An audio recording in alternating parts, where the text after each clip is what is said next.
सर्वांना रामकृष्ण हरी जय श्रीराम।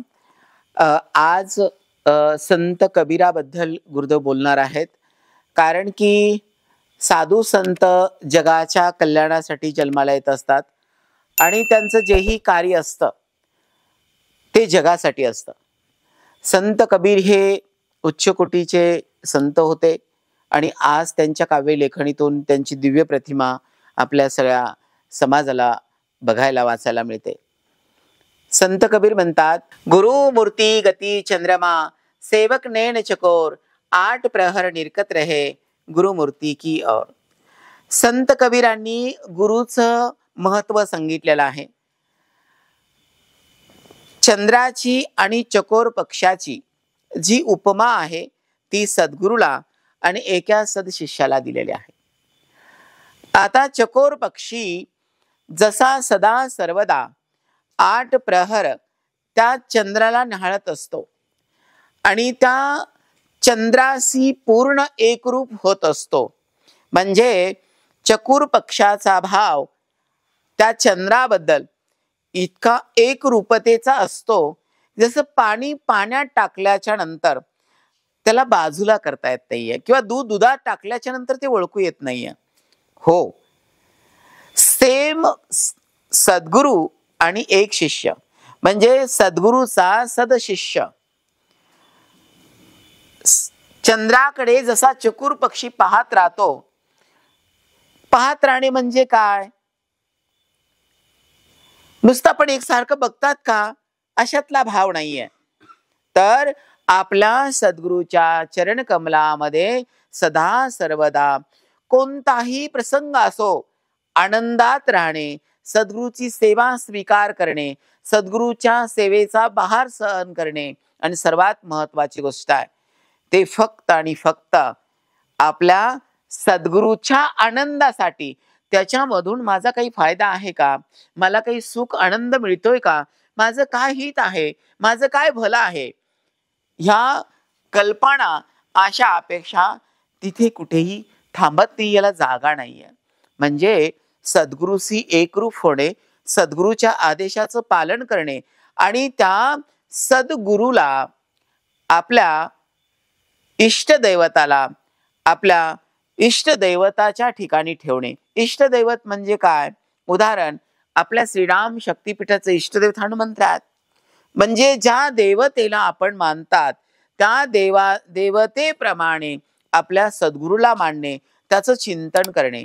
या संत कबीरांच्या दोह्याचा अर्थ अजून वेगळा गहन असू शकतो, पण माझ्या थोड्याशा अभ्यासानं, माझ्या थोड्याशा बुद्धीनं मी सांगायचे प्रयत्न करतोय, कारण संत हे शब्दांच्या पलीकडचे आहेत।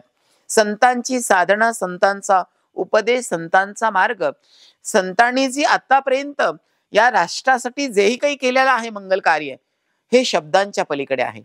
पण आज टेक्निकचं जग आहे, टेक्निकच्या जगामध्ये आता पुस्तक वाचायला लोकांना आवडत नाहीये। विद्यार्थी सध्या अभ्यास सोडल्याच्या नंतर कोणतंही पुस्तक वाचायला तयार नाहीये, आणि जर एखाद्याला प्रेरणा झाली की चला संत कबीर काय गुरुदेव सांगताय, चला आपण एकदा वाचून बघू, तर मला असं वाटतं जर तुम्हाला जर ती विवेकता सत्सद बुद्धी जर प्राप्त झाली संत कृपेनं आणि तुम्ही जर ते संत चरित्र वाचायला लागले, तर खरोखर तुम्ही काहीतरी मंगल कार्य कराल, शुभ कार्य कराल, आपल्या जीवनाचा मंगल करून घ्याल। मला असं वाटतं चांगलं कर्म हेच खरं मोक्ष आहे, चांगलं कर्म हाच उत्तम मार्ग आहे, चांगलं कर्म हेच मनुष्य धर्म आहे, चांगलं कर्म हीच भक्ती आहे आणि चांगलं कर्म हेच सुख आणि आनंद आहे। म्हणून संतांच्या मार्गाला गेल्याच्या नंतर आपण चांगलं कर्म करतात, कर्माला प्राधान्य देतात आणि आपण कर्म करता करता आपण उत्तम रीतीने जीवनही जगतात आणि संतांचं महान कार्य आपल्या लक्षात येतं। संत कबीर म्हणतात, जो चकोर पक्षी आहे त्या चंद्राला न्याहाळत राहतो, म्हणजे त्या चंद्राचा जो काही वेगवेगळ्या कलेंचे गुण आहेत, त्याचा प्रभाव आहे, तो चकोर पक्षी एकांत चित्ताने त्या चंद्राला न्याहाळत न्याहाळत तो सर्व श्रवण करत असतो। सर्वात महत्वाची गोष्ट आहे, 9विधा भक्तीमध्ये श्रवण भक्ती फार महत्वाची म्हटलेला आहे. कारण की बघा, आपण वाचन करतात, आपण ऐकतात, पण आपण बोलतात, पण जेव्हा आपण एखादा शिक्षक शिकवतो, एखादा गुरुवर्य आपल्याला सांगतात किंवा एखादी मोठी व्यक्ती आपल्याला सांगते, तर आपल्या अभ्यासापेक्षा, आपण लिहितात वाचतात त्याच्यापेक्षा ज्या व्यक्तीनं आपल्याला शिकवलंय त्या व्यक्तीच्या वाणीचा प्रभाव आपल्यावरती पडत असतो. आणि आपण वाचल्यापेक्षा आणि लिहिल्यापेक्षा अनेक काही आपण शिकत असतात. तुम्हाला अनुभव येईलच. मला तर असं वाटतं की आजचा जो दोहा आहे कबीरांचा, संत कबीरांचा, हे प्रेरणा देणार आहे, तुम्हाला सतसत विवेक बुद्धी देणार आहे, तुम्हाला गुरुनिष्ठा देणार आहे, गुरु भक्ती देणार आहे.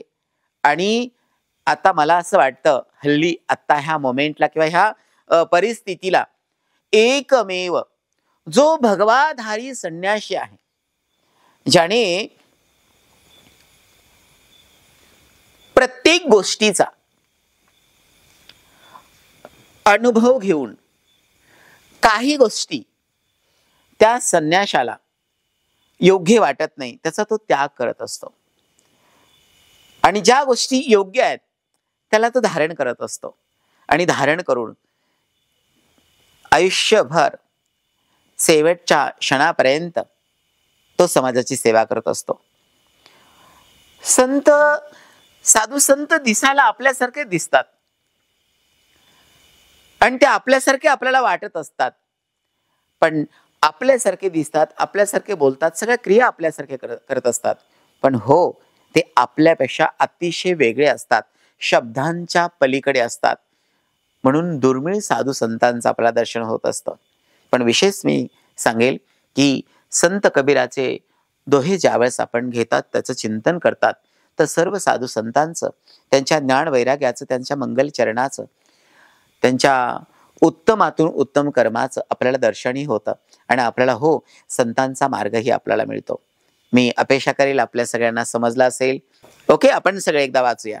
ठीक आहे. गुरु मूर्ती गती चंद्रमा सेवक नयन चकोर आठ पहर निकट रहे गुरु मूर्ती की ओर. Good good. महाराज एकदा वाचून दाखवा सुदर्शन महाराज. गुरु मूर्ति गति चंद्रमा सेवक नयन चकोर आठ पहर निरखत रहे गुरु मूर्ति की ओर. Good good.